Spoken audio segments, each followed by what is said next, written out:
এরকম পরীক্ষা নিয়েছিল। ইব্রাহিম আলাইহিস সালামকে আল্লাহ পাক কখনো সন্তান দিয়ে পরীক্ষা নিয়েছে, কখনো এমন করে তিনি তিনার জমি জায়গা ধন দৌলত দিয়ে পরীক্ষা নিয়েছে, কখনো আবার ইব্রাহিম আলাইহিস সালামকে আল্লাহ আগুনে ফেলে পরীক্ষা নিয়েছে। মুহাব্বত কাকে বলে, ঈমানদার কাকে বলে? এই যুবকেরা, তরুণেরা, হয়তো দুনিয়া জমিনে আজকের ফেরাউন নমরুদের সঙ্গে যদি মিশে যাও, হয়তো দুনিয়ায় তোমার একটু গাড়ি হয়ে যাবে, হয়তো একটু বাড়ি হয়ে যাবে, হারামের কিছু টাকা হয়ে যাবে, কিন্তু মনে রেখে দিও জাহান্নামটা বড় কঠিন হবে, কবরটা বড় কঠিন হবে। আল্লাহ রাসূল জানিয়ে দিলেন হযরত ইব্রাহিম আলাইহিস সালামকে এইভাবে যখন নমরুদ আগুনে ফেলতে লেগেছে, ওই সময় জিবরাইল সাল্লাম এসে আমল করে ওই চরকিকে ধরে ফেললো। এত বিশাল আগুন করেছে, ওই আগুনে যে ইব্রাহিম সাল্লামকে ফেলবে কাছে যেতে পারছে না, লাস্টে দুধ থেকে ছুঁড়ে আগুনে ফেলার জন্য একটা কপিকল বা চরকি তৈরি করেছে। আর যখন ঘোরাচ্ছে বারে ফেলবে, ফেলার আগে কিন্তু নমরুদ ইব্রাহিম সাল্লামকে অফার দিয়েছিল, এই ইব্রাহিম এখনো সময় আছে, তুমি আমার দলে চলে আসো, তোমাকে অনেক এলাকা দেবো, রাজত্ব দেবো, সম্পদ দেবো। কিন্তু আমাদের বাপ ইব্রাহিম সাল্লাম গিয়েছিলেন, জোরে বলো। তাহলে কাল যদি তোমাদের কেউ আজকের নমরুদদের দিকে ডাকে, লোভ লালসা দিয়ে চলে যাবে নাকি? আজকে চলছে তো, বস্তা বস্তা টাকা নিয়ে ঘুরছে, ফোন করছে, একবার শোন, শুধু চুপ করে যাবি, 1 কোটি টাকা দেবো। তাহলে ভাবো তোমাদের এই মূল্যটা বাড়ালো কে? যদি আব্বাস সিদ্দিকী এই চিন্তা ভাবনা না নিত, এই পদক্ষেপ না নিত, তোমাদের এই মূল্য বাড়তো না। আজকে শুধু চুপ করে যাবি, 1 কোটি টাকা। সব খবর রাখি রে বাবা। হুজুর মানুষ বলে কি একেবারে মনে করুনি কিছু জানে না, সব খবর রাখি। কথা বুঝে আসছে? অনেক ছেলে ফোন করে বলছে, ভাইজান 30 লাখ দেবে বলছে, 50 লাখ দেবে বলছে, 1 কোটি দেবে বলছে, কি করব? আমি যে আজকে ধর না লিলি, আর কালকে যদি হার্ট অ্যাটাক হয়ে মরে যাস, কি করবি? হতে পারে না কি হবে? বলছে ভাইজান শয়তানের তো অনেক টাকা হয়েছে, একটু কমসে কম। আমি সত্যি কথা দিচ্ছি, আমি ব্যবহার করব না, কিন্তু দিচ্ছে যখন নিয়ে গরিবদের দেওয়া যাবে কি? মানে ফতোয়াটা জানতে চাইছে, এমন ফতোয়া জিজ্ঞেস করছিস, রাখ একটু, তাহলে একটু আলোচনা করে নি। তো যাই হোক, তাকে কি উত্তর দিচ্ছে তোমাদের শোনাচ্ছি না। তাকে যা উত্তর দিবা, তাকে নয় তাদেরকে যা উত্তর দিবার দিয়েছি, সেই রাস্তায় তারা চলবে। আমি বোঝাতে চাই সেটাই, আজ নিজেকে চিনতে শেখো। হরিণের পেটে মৃগনাভি থাকে, আর হরিণ পুরো জঙ্গল ঘুরে বেড়ায়। আল্লাহ তোমাদেরকেই মর্যাদা দিয়েছে, তোমাদের জন্যই কেউ উপরে ওঠে, আর তোমরা চাইলে কাউকে নিচে নামাতে পারো। তোমরা গোলাম হয়ে থাকবে কেন? তোমরা মালিক তৈরি হও, এটাই বক্তব্য। তোমাদের ভোট নেবে, তোমাদের সহযোগিতা নেবে, আর তোমাদের সহযোগিতায় ক্ষমতায় উঠে আর তোমাদের মসজিদ মাদ্রাসা ভাঙবে, তোমার কোরআনকে বলবে শেষ হয়ে যাবে, আমার উন্নতি শেষ হবে না। এরকম যারা জালিমের পক্ষে তোমাদের দাঁড়ানো কি উচিত হবে? কেন তোমরা তাকে সহযোগিতা করো কি করে? ভাইরা আমার, মনে রেখে দিও, আল্লাহ রসুল জানাচ্ছে এই লোভ কিন্তু আমাদেরকে ধ্বংস করে দিচ্ছে। সেদিন হযরত আব্বাস সাল্লামের কথাটা বলছিলাম, তিনি কি করলেন? ওই জিবরাইল সাল্লাম এসে বলছে, ভাই ইব্রাহিম আপনাকে কিছু হেল্প করব কি, এই যে আপনার উপরে যে আগুনে ফেলে দিচ্ছে? আব্বাস সাল্লাম কি বলেছিলেন? এই জিবরাইল, আমার আল্লাহ আমাকে পরীক্ষা করছে, যদি আল্লাহ আমাকে আগুনে ফেলে পুড়িয়ে খুশি হয়, আমি ইব্রাহিম একবার নয় 1000টা যদি জান দেয়, 1000 বার নিজেকে আল্লাহর খুশির জন্য আগুনে পুড়ে প্রমাণ করে দেবো যে আল্লাহ আমার জানের থেকে আপনাকে বেশি ভালোবাসি। জোরে বলুন সুবহানাল্লাহ। আজকে যদি কোন জালিম দিয়ে, গুন্ডা দিয়ে, সন্ত্রাস দিয়ে, কোন জাহান্নামের কুকুরকে দিয়ে যদি কেউ মনে করে আমার কোরআনের বিরুদ্ধে বলে সে পার পেয়ে যাবে, তাহলে আমরাও ইনশাআল্লাহ প্রমাণ করে দেব, একবার নয় 1000 বারও যদি ঘর ভেঙে দিস, 1000 বার যদি জেল দিস, 1000 বার যদি মরিস, জীবন যতদিন আছে কোরআনের দুশ্মনের বিরুদ্ধে আমরা লড়বো। ঠিক না বেঠিক? হাত তুলে সাক্ষী দেন, ঠিক না বেঠিক? তো ভাইয়ের আমার, এই লড়াইটাকে আপনাকে বুঝতে হবে। তাম বিশ্ব জুড়ে এরা রাজ ক্ষমতার পাওয়ার দিয়ে আমার কোথায় মসজিদে আকসাকে মিটাচ্ছে, কোথায় বাবরিকে মিটাচ্ছে, কোথায় আবার দেখা যাচ্ছে ওয়াকাফকে মিটিয়ে দিবার প্ল্যান করছে না করেনি। আর এর পিছনে এদের ক্ষমতা ছিল না যদি মুনাফিক মুসলমানগুলো এদের সাথ না দেয়। আজকে মুনাফিক মুসলমানগুলো সাথ দিচ্ছে বলি তো পাচ্ছে। তবে যাক, আমি দোয়া করি, তোমাদের একটা শখ ছিল ভাইজানকে অনেক দিন ধরে আনার, অনেক গ্রাম বলে, কিন্তু আজকে যোগাযোগ করেই বললাম যখন এই ভাঙরে যাচ্ছি একটু দোয়াতে শরীক হব। তোমরা এসেছো, আশপাশের মানুষ এই সাহস দেখিয়ে যে এসেছো। আমি তো বলছিলাম হারা দোয়ার মাহফিলে কি আর কেউ আসবে, ওরা তো আসতেই পারবে না ভয়, কিন্তু তোমাদের ভয় কেটেছে। আমি বুঝতে পেরেছি কেন কেটেছে, কেন তোমরা এখন বীর পুরুষকেই পেয়েছো, একটা লোহার মতো পুরুষ পেয়েছে তোমরা, তাই তোমাদের সাহস আল্লাহ কারে বেড়েছে। তবে শোনো, ওই একটা বীর পুরুষ হলে হবে না, তোমাদেরকেও তার মতো হতে হবে, তোমাদেরকেও লোহা পুরুষ হতে হবে, তোমাদেরকেও শক্তিশালী হতে হবে। জুলুম করা হারাম, কিন্তু জুলুমের বিরুদ্ধে বুক চিতিয়ে লড়াই করা ফরজ, আল্লাহর হুকুম। তুমি তোমার মা, বোন, পরিবার, ইজ্জত বাঁচাবার জন্য তোমাকে লড়াই করতে হবে। আজকে বড় প্ল্যান করে মানুষের নামগুলোকে, মুসলমানকে বিশেষ করে টার্গেট করে করে নাম কেটে দেওয়া হবে। এই কাটার পিছনে কেন্দ্র সরকার দোষী আছে না নাই? জোরে বলো। আর রাজ্য সরকার দোষী নয়? রাজ্য সরকার তো 2003 না 4 বলেছিল যে বাংলায় বাংলাদেশি মুসলমান ঢুকেছে। খেয়াল করছে? তখন এখানে অন্য সরকার ছিল, সেই যে হাওয়াটা তুলে দিয়েছিল পার্লামেন্টের ভেতরে, ওটা রেকর্ড হয়েছিল না ছিল না? সেই রেকর্ডটা ধরে আজকে 2025-এ এসআইআর শুরু হলো। আর এই এসআইআরে 250 কোটি টাকা রাজ্য সরকার দিয়েছে। কেন? যাতে করে এসআইআরটা করতে সুবিধা হয়। 90,000 অফিসার দিয়েছে যাতে করে দ্রুত এসআইআর করতে পারে। রাজ্য সরকার যদি বলতো আমি অফিসার দিতে পারবো না, টাকা দিতে পারবো না, তুমি ওখান থেকে নিয়ে এসে করো, তো গুজরাটের লোকেরা বাংলার রাস্তা চেনে? তারা কিছু খুঁজে পেত? আজকে ইচ্ছা করে করে মুসলমানদের টার্গেট করে নামগুলোকে বাদ। কেন্দ্র সরকার যেমন দোষী, রাজ্য সরকারও সমানভাবে দোষী। রাজ্য সরকার দোষী আছে না নাই? আর একটা নমুনা আপনাদের বলে যায়, শুনবেন। কিছুদিন আগে একটা ভিডিও দেখছি, রাজ্য সরকার যিনি এক্স প্রাক্তন মুখ্যমন্ত্রী ছিল, বক্তব্য দিতে দিতে বলছে আপনাদের নাম কাটা গেছে। বলছে হ্যাঁ নাম কাটা গেছে। কার কার গেছে গা? হাত তোলো, সবাই দেখি হাত তুলছে। কথা বুঝে আসছে? তখন বলছে শুধু কি তোমাদের কাটা গেছে, আমার ওখানে কি জায়গার নাম ভবানীপুরে 40,000 লোকের নাম কাটা গেছে। তারপরে কি বলছে? আমার বয়ে গেছে। তার মানে কি ওর নাম কাটা গেছে, ও মরবে, আমার কি আছে? তাহলে এই নিয়ে নাম কাটাতে খুশি না খুশি না? তাহলে বুঝতে পারছেন, সাপ হয়ে কামড়াচ্ছে, উজা হয়ে ঝাড়ছে। সেটিং সেটিং সেটিং সেটিং বলছো। আজকে আমি কোন এবারে কোন ডাইরেক্ট সব প্রচার টোচারে নাবিনি। কথা বুঝে আসতো তো নাকি? দেখি এখন আমাকেও সেই গাল দিচ্ছে। গাল যখন দিচ্ছে একটু বলা দরকার আছে না?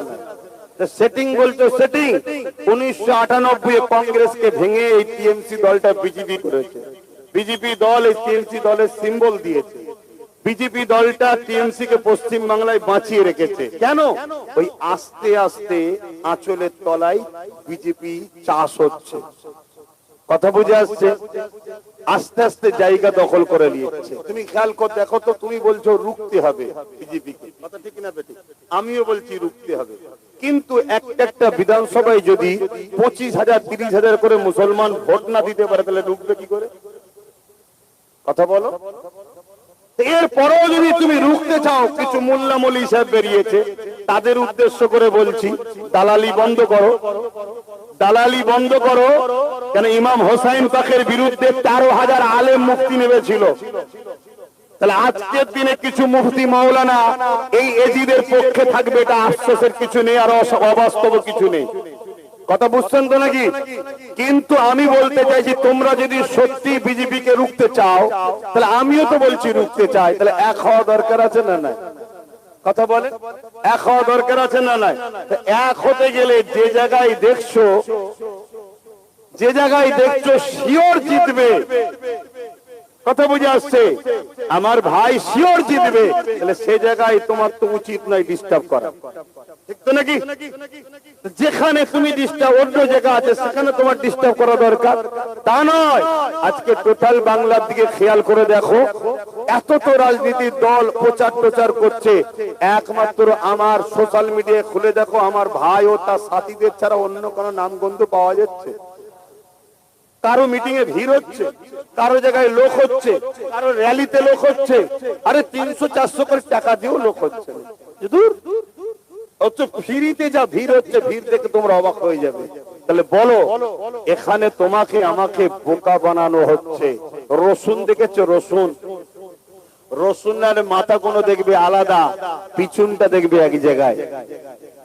টাকার ইপিট আর উপিট, এরা দুজনে মিলেমিশে আছে।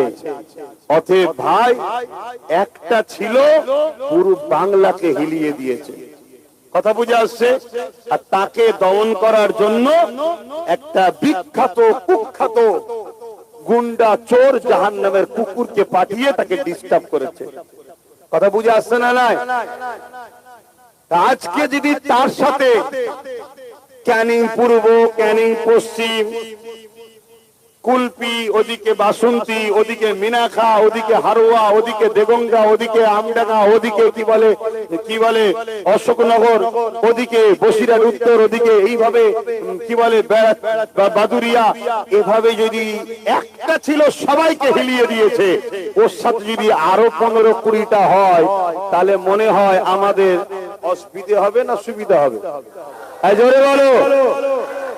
তাহলে আপনাদের ঘরে দায়িত্ব নিতে হবে। কথা বুঝে আসছে? কেন? যারা আমার ওয়াকাফের আন্দোলন করার সময় বলেছিল দিল্লি চলে যাও, দিল্লি চলে যাও, তাদেরকে তো আমাদেরও বলা দরকার, আমাদের দরের সামনে এখন ঘুরঘুর করিসনি, দিল্লি চলে যা, না হয় ঝাঁটায় গু লাগিয়ে পিটবো, যে গলি দিয়ে যাবি সব গন্ধ বেরোবে। কথা আমার বলা ভুল হয়ে গেল নাকি?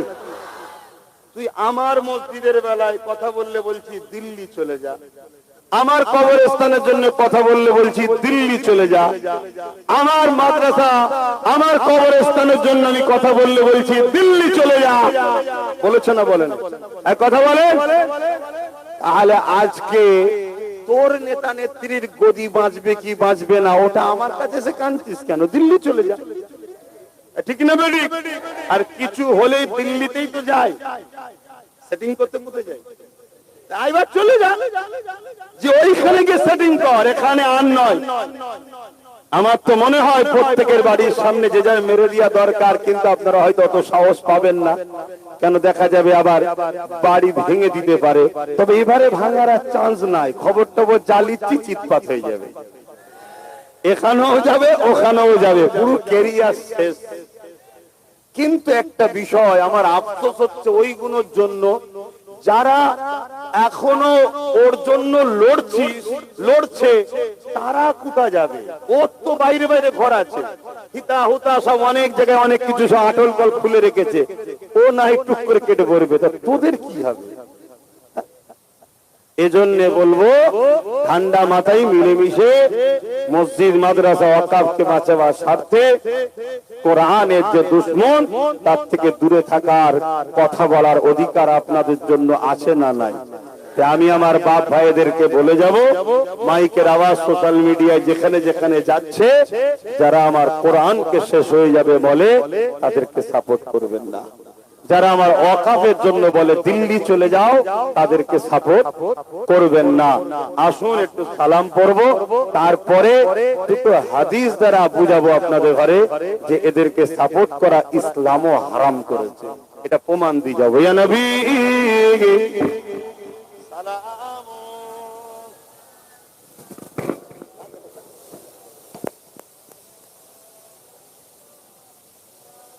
কি গো তোমরা নামবে না?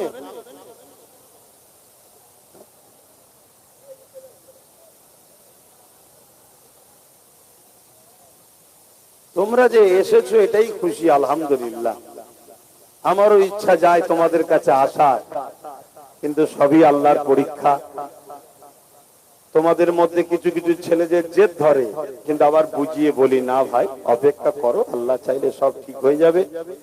আল্লাহ চাইলে দোয়া করি আল্লাহ পাক যেন তোমাদেরকে এবারে আজাদ করে দেয়, বলুন আমিন। আসেন, যে কথা যে জন্য দাঁড়িয়েছি একটু সালাম পাঠ করে লিয়া নবী সালাম, ইয়া রাসূল সালাম, ইয়া হাবিব সালাম সালাম। কঠিন হাসরের দিনে কি আছে মোদের কপালে, গুনাহগার উম্মাত আপনার লইবেন সঙ্গে মাহশরে। নবী সালাম, ইয়া রাসূল সালাম, ইয়া হাবিব সালাম সালাম। জিবরাইল দিলে ইঞ্জ আওয়াজ, খুলে দাও আসমানের দুয়ার। এসেছে নবী ঈদের সরদার, করিতে আল্লাহ আরো দিদার। নবী সালাম, ইয়া রাসূল সালাম,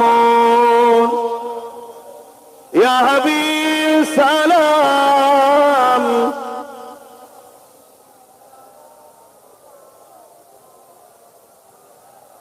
সকলে বসেন, এখনই দোয়া হবে, সকলে বসেন। বালাগাল উলা বিকামালিহি, কাসাবাত দুজা বিজামালিহি, হাসানাত জামিউ কসালিহি, সাল্লু আলাইহি ওয়া আলিহি।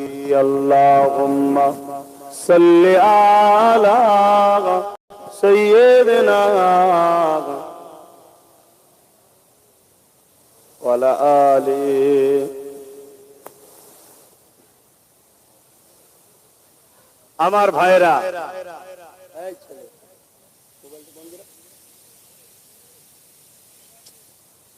শোনেন ভাই, দেখো আল্লাহ পাক মুনাফিকের জন্য সবথেকে কঠিন জাহান্নাম রেখেছে, জানো তো নাকি? আমি একটা কথা বলি, শোনো। এই মাইকে এইভাবে তো আর বেশি কিছু কথা জলসা করা যায় না। আর এমনি উদ্দেশ্য আমি প্রথমেই বলেছি যে আমার জলসা রয়েছে, তোমরা বললে তাই একটুখানি শখ দিয়েছে, তাই আসলাম।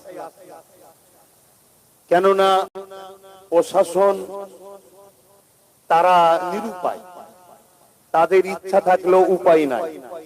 শাসকের হাতে যখন ছিল প্রশাসনকে তারা তো গোলাম বানিয়ে রেখেছে না, সেই সময় তখন প্রশাসন ইচ্ছা থাকলেও যে একজন আসবে দুটো কথা বলবে তো অসুবিধে কি আছে, কিন্তু আসতে দেবে না, জুলুম করবে তোমাদের উপরে। সেই জন্য আজকে আসা। তবে আল্লাহর কাছে দোয়া করি তোমরাও চেষ্টা করো, আল্লাহ চাইলে আরাবুল সাহেব যদি জিতে যায় আল্লাহ কাছে জলসায় আসবো কোন ইনশাআল্লাহ। বলো ইনশাআল্লাহ। আমি দোয়া করি আল্লাহ এই জুলুম তোমাদের উপর থেকে তুলে নিক, তোমরাও চেষ্টা করো আপনার, আল্লাহ যেন ওকে কামিয়াবি করে ওনাকে। বলুন আল্লাহুম্মা আমিন।